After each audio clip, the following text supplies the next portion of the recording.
खबरें जो आपको सीधे जोड़ती हैं हमसे, जिनका आपकी जिंदगी पर होता है सीधा असर। खबरों की वही तस्वीर, बिना बदले बिना डरे, सच का जज्बा लिए सच दिखाते हैं हम। कीर्ति खबर, आपकी खबर। नमस्कार, बहुत स्वागत है आपका तो ओपिनियन शो में। मैं हूं आपके साथ कीर्तिमान सिंह। देखिए, तमाम कयासों के बाद आखिरकार दिल्ली को मुख्यमंत्री मिल ही गया। मिल ही नहीं गया, मिल ही गई। जी हाँ, क्योंकि दिल्ली में भारतीय जनता पार्टी ने जो अपना नया चेहरा जिसे चुना है नेतृत्व करने के लिए, मुख्यमंत्री जिसे बनाया गया है, उन महिला का नाम है रेखा गुप्ता। शपथ उन्होंने ले ली है और इसी के साथ रेखा गुप्ता दिल्ली की 9वीं मुख्यमंत्री बन चुकी है। रेखा गुप्ता दिल्ली की 9वीं मुख्यमंत्री होंगी, साथ ही साथ दिल्ली की 4थी महिला मुख्यमंत्री के रूप में जानी जाएंगी। स्वर्ण अक्षरों में उनका नाम आज से दर्ज होगा। रेखा गुप्ता से पहले जो 4 अन्य मुख्यमंत्री हुए हैं, उसमें से बीजेपी की तरफ से भी और कांग्रेस पार्टी की तरफ से, यानी कि बाई पार्टी लाइन से हट करके भी अगर हम देखें तो सबसे पहले सुषमा स्वराज आती है, उसके बाद शीला दीक्षित आती है। शीला दीक्षित 2 बार रहती हैं मुख्यमंत्री, और उसके बाद आतिशी आती हैं, और आतिशी के बाद अब कमान दिल्ली के रेखा गुप्ता के हाथों में है। रेखा गुप्ता का अगर हम बैकग्राउंड देखें, रेखा गुप्ता शुरू से ही छात्र संगठन में सक्रिय रही हैं और 30 सालों से पार्टी में सक्रिय रही हैं, बिना किसी लालच के, बिना किसी मोह के, और पार्टी बिना बदले। तो कहीं ना कहीं शीर्ष नेतृत्व से देख रहा था रेखा गुप्ता को ये उपहार देने से पहले। रेखा गुप्ता बहुत हमलावर भी रही हैं। दिल्ली के पूर्व मुख्यमंत्री अरविंद केजरीवाल के खिलाफ लगातार वो तंज कसती आई, बोलती आई हैं। उनके कई ट्वीट से विवाद भी हुआ, लेकिन इन सब को पार्टी नेतृत्व ने उनकी मेहनत को दिखा और तमाम चीजों को देख करके दिल्ली की कमान जो अटकलें चल रही थी उन पर विराम देते हुए इनको सौंप दी है। अब देखिए, रेखा गुप्ता को मुख्यमंत्री बनाने के पीछे भारतीय जनता पार्टी ने कई मकसद साधा है। कई मकसदों को देख करके, कई बातों को ध्यान में रख करके, दूरगामी परिणाम को देखते हुए भारतीय जनता पार्टी के शीर्ष नेतृत्व, जिसमें प्रधानमंत्री नरेंद्र मोदी और गृहमंत्री अमित शाह हैं, उन्होंने ये निर्णय लिया है। जाहिर सी बात है, जब ये दोनों नेता कोई भी डिसीजन लेते हैं, कोई भी निर्णय लेते हैं, तो उसमें दूरगामी परिणाम होते हैं और एक अर्थ के, एक शब्द के कई अर्थ होते हैं। तो इसी वजह से आप देखिए कि ये निर्णय जो लिए गए हैं उसमें कई मकसद हैं बीजेपी के। एक तो मकसद जो है महिला होना, बीजेपी सबसे बड़ी मकसद इसको साधी है, क्योंकि शीला दीक्षित के बाद और उसके बाद आतिशी आई, उसके बाद आतिशी के बाद जो एक मैसेज देना चाहती थी बीजेपी, एक महिला को लाकर के पूरे देश में मैसेज देना चाहती थी कि देखिए 33% आरक्षण की जो भूमिका, सिर्फ हम ऐसे ही नहीं कह रहे हैं, 33% आरक्षण को बीजेपी जब लागू करेगी अगले चुनाव से, उससे पहले ही हम महिला मुख्यमंत्री को बना रहे हैं।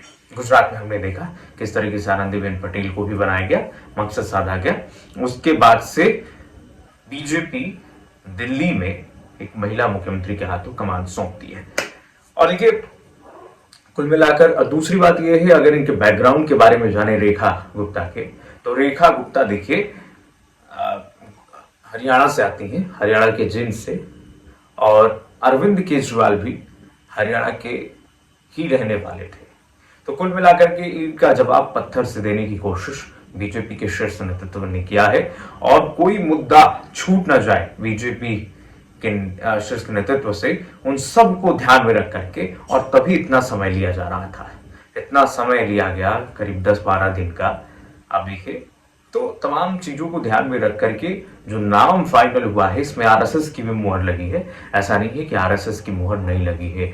उसके बाद रेखा गुप्ता को फाइनल किया गया है, और तमाम मुद्दे जो साधे गए हैं, इसमें बीजेपी अपना हित ही देखेगी। और दूसरी बात, कई लोग ये कह रहे हैं कि प्रवेश वर्मा को मुख्यमंत्री बीजेपी ने नहीं बनाया है। उसके पीछे भी कई कारण ये हो सकते हैं कि जाहिर सी बात है, कई लोग ये आरोप लगा रहे हैं भारतीय जनता पार्टी के शीर्ष नेतृत्व पर कि बीजेपी अगर प्रवेश वर्मा को दिल्ली में मुख्यमंत्री बना देती, तो बनाना मुख्यमंत्री बीजेपी के लिए तो आसान हो जाता है, शीर्ष नेतृत्व के लिए आसान हो जाता है।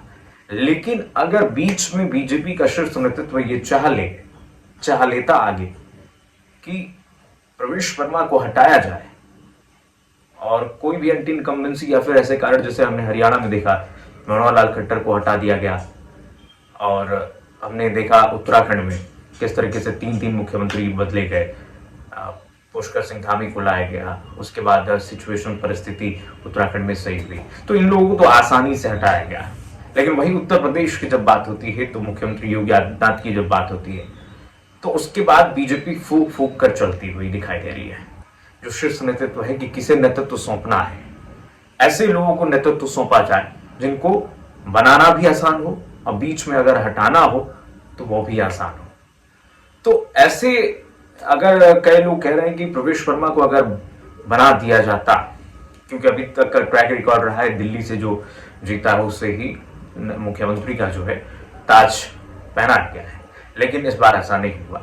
बीजेपी के नेताओं ने सोचा होगा कि देखिए, इनको मुख्यमंत्री बनाना तो आसान है, लेकिन अगर हम इन्हें हटाएंगे तो वो संगठन के लिए बहुत खराब हो जाएगा, डेंट लग जाएगा संगठन को। क्योंकि प्रवेश वर्मा एक सशक्त और कहिए कि मजबूत नेता के रूप में जाने जाते हैं, और कोई भी चुनाव वो हारे नहीं है, और पहली नंबर पर थे, मुख्यमंत्री बनने के पहले नंबर पर जिनका नाम आ रहा था वो प्रवेश वर्मा थे। तो कुल मिलाकर के देखिए, अब सरकार बन गई है, और अब बारी है जो दिल्ली की जनता से वादे बीजेपी ने की थी उसे पूरा करने की। हालांकि अब बीजेपी का पहला वादा जो है यमुना को साफ सफाई करने का, उस पर भी विवाद चला था कि देखा था हमने किस तरीके से यमुना की घाटों में तमाम साफ सफाई करने वाली मशीनों को उतार दिया गया है, और सरकार बनने से पहले, और बीजेपी के संकल्प पत्र में पहली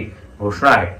और आज जैसे मुख्यमंत्री की शपथ लेते ही रेखा गुप्ता और पूरी कैबिनेट की बैठक भी यमुना के किनारे हुई, यमुना की आरती की गई है, और अब देखते हैं कि बीजेपी किस तरीके से इस सरकार को चलाती है, और जनता को जो भी वादे किए गए हैं उसमें कितना सफल बीजेपी रह पाती है।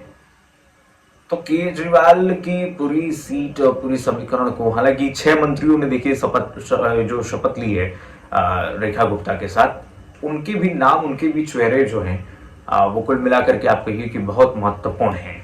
कपिल मिश्रा का उसमें एक नाम आप जोड़ लीजिएगा अंत में कार्यक्रम को समाप्त करने से पहले मैं बता दूं, कपिल मिश्रा वो व्यक्ति जो आम आदमी पार्टी से आए, और 5 साल लगातार, जब से उन्होंने आम आदमी पार्टी छोड़ी, लगातार वो आम आदमी पार्टी के खिलाफ, अरविंद केजरीवाल के खिलाफ झंडा बुलंद करते रहे, और मुखर रहे, बोलते रहे, खिलाफ बोलते रहे, अरविंद केजरीवाल की कमियों को जो है उजागर करते रहे।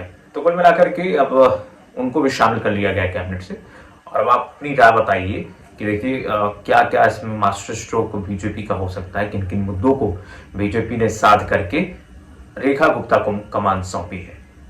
नमस्कार।